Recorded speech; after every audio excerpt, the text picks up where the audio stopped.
नमस्कार। हिंदी काव्य में जब हम कोई कविता गढ़ते हैं, लिखते हैं या कल्पना कर उसे एक नया रूप देते हैं, तो उस कविता को, उस काव्य को हम शब्द के अलंकारों से सुसज्जित करते हैं, जिससे वो लयात्मक हो जाती है, उसमें भाव उत्पन्न होते हैं और बहुत ही ज़्यादा वो आकर्षक लगती है। इन सबको हम अलंकार कहते हैं। वैसे तो हिंदी में अलंकारों की कोई निश्चित संख्या नहीं है, लेकिन फिर भी मुख्य रूप से हम अलंकारों की सूची में 10 अलंकारों को लेकर चलते हैं। जैसे कि अनुप्रास अलंकार, श्लेष अलंकार, उपमा अलंकार, मानवीकरण अलंकार आदि। आज मैं अपनी एक कविता लेकर आया हूँ, जिसमें मैंने 2 अलंकारों का प्रयोग किया है। पहला अलंकार तो है मानवीकरण अलंकार और दूसरा है अनुप्रास अलंकार। तो मैं बताना चाहूँगा कि मानवीकरण अलंकार क्या है।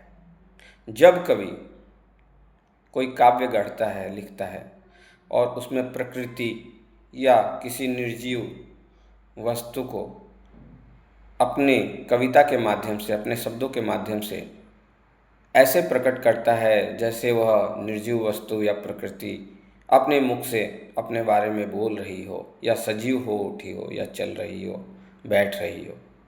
तो जहाँ इस तरह के भाव होते हैं वहाँ मानवीकरण अलंकार होता है। दूसरा है अनुप्रास अलंकार। जब काव्य पदों में, काव्य की पंक्तियों में एक ही वर्ण की आवृत्ति, या कहें कि एक ही शब्द की आवृत्ति बार बार हो, आवृत्ति मतलब दोबारा दोबारा आए, तो उस अलंकार को हम अनुप्रास अलंकार कहते हैं। तो इन्हीं 2 अलंकारों पे मेरी कविता प्रस्तुत है, जिसका शीर्षक है अंबर में एक दृश्य। अंबर मतलब आसमान और दृश्य मतलब कि एक सुंदर सा पल जिसे कवि ने देखा और उसे अपने शब्दों में उकेरने की कोशिश की।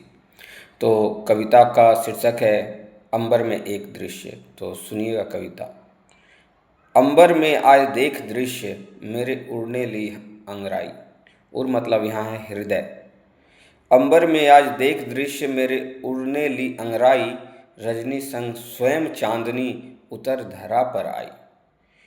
रजनी मतलब रात, और चांद जो आसमान में निकलता है वह चांदनी।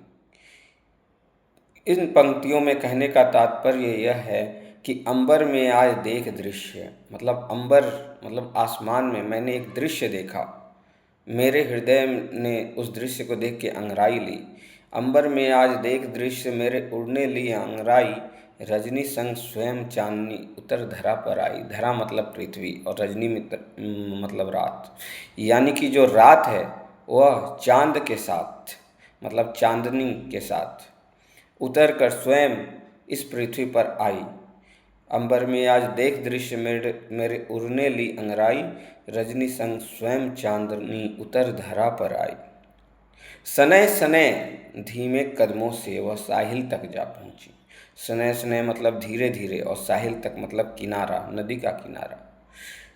यहाँ कवि यह कहता है कि सनय सनय धीमे कदमों से, मतलब जो चांदनी है वो धीमे धीमे अपने पांव रख रही है और चलते चलते कहाँ पहुँचती है, साहिल तक जा पहुँची, यानी कि नदी के किनारे तक जा पहुँची और वह आसमान से उतर के आई थी।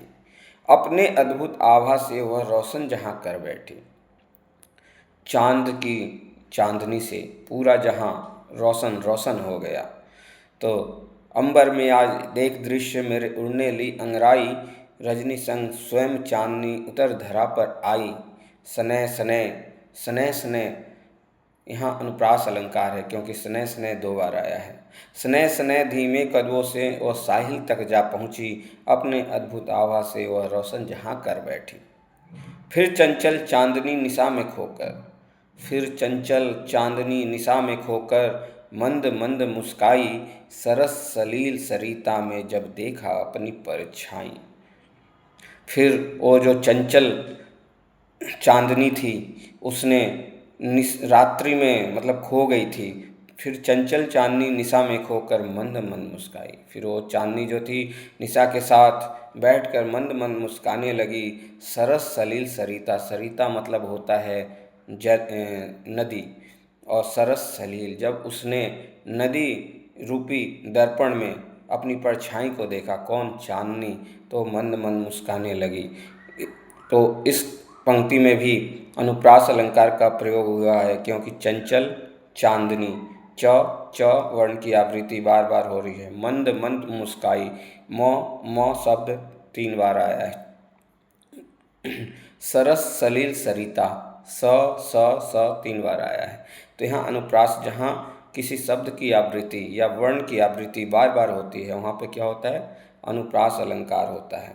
तो फिर चंचल चांदनी निशा में खोकर मंद मंद मुस्काई, सरस सलील सरिता में जब देखा अपनी परछाई।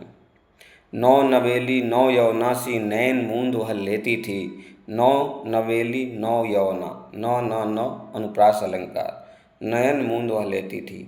नौ नवेली नौ यौनासी नयन मूंद वह लेती थी, कभी अधरों पर शबनम की बूंद छिड़क वह देती थी। मधुर मधुर समीर देख, मधुर मधुर समीर देख, समीर मतलब हवा, पवन का झोंका। मधुर मधुर समीर देख यह मंत्र मुग्ध हो जाता था, तभी तो छेड़ नीर तरंग जल दर्पण को हिलाता था। और जब देखता था हवा कि चांद जो है नौ यौवना दुल्हन से दिख रही है, तो वो इतनी तेज बहता था कि छेड़ नीर तरंग जल दर्पण को हिलाता था। नीर मतलब जल, और तरंग मतलब पानी में हवाओं के द्वारा तरंग उठने लगती थी, और जल दर्पण को वो हवा हिलाने लगता था। तो मैं सुना रहा हूँ। आज अंबर में देख दृश्य मेरे उड़ने ली अंगराई, रजनी संग स्वयं चांदनी उतर धरा पर आई। सने सने धीमे कदमों से वह साहिल तक जा पहुँची, अपने अद्भुत आवा से वह रोशन जहाँ कर बैठी। सने सने धीमे कदमों से वह साहिल तक जा पहुँची, अपने अद्भुत आभा से वह रोशन जहाँ कर बैठी। फिर चंचल चांदनी में खोकर वह मंद मंद मुस्काई, सरस सलील सरिता में जब देखा अपनी परछाई। नौ नवेली नौ यौनासी नयन मूंद वह लेती थी, कभी अधरों पर शबनम की बूंद छिड़क वह देती थी। अधर मतलब होठ। नौ नवेली नौ यौनासी नयन मूंद वह लेती थी, कभी अधरों पर शबनम की बूंद छिड़क वह देती थी।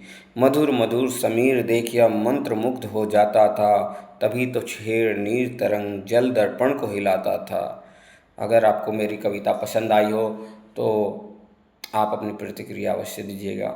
मुझे सुनने के लिए आपका बहुत बहुत आभार और धन्यवाद।